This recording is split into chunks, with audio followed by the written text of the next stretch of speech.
Paano mag-install ng 3 light gamit ang 3-gang switch? Ito ang 3-gang switch. At ito naman ang receptacle 1, receptacle 2, at receptacle 3. Dito naman ang supply. Simulan na natin ang pagwa-wiring. Sa mga receptacle natin, ay may dalawang wire, ang para sa neutral, at para sa return. Sa line neutral connection, dapat ang ating return wire ay nakakonect sa gitna ng receptacle, at neutral naman ay sa gilid, o sa thread ng receptacle. Simulan na natin.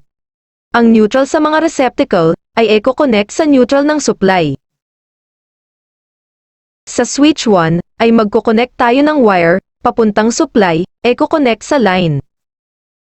Ngayon, ang switch 2, at switch 3, para magkaroon ng supply ng line, mag-dia jumper tayo ng wire mula sa switch 1. Ngayon, may supply na ang mga switch. Ngayon, ang mga return sa mga receptacle, ay eco-connect sa mga return ng switch.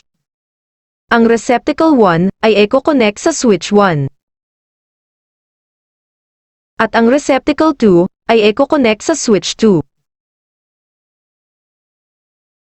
At ang receptacle 3, ay eco-connect sa switch 3.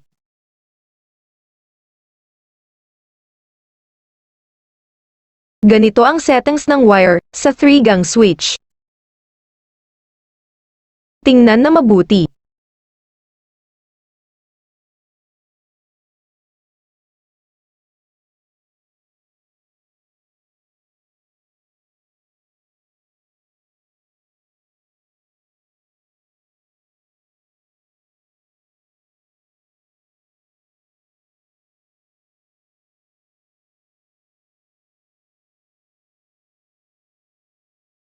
Basic na lamang ito sa mga electrician.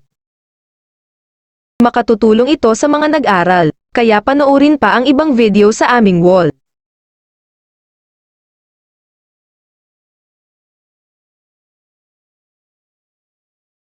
Sa wiring ng ilaw, sa circuit breaker at electrical wire, ang recommended ay 15 amperes na circuit breaker at number 14 na electrical wire. Pwede rin ang wire ay number 12. Pwede rin tayong gumamit ng 20 amperes na circuit breaker, at number 12 na electrical wire para sa ilaw. Sana nakatulong ang video na ito. Salamat sa panonood.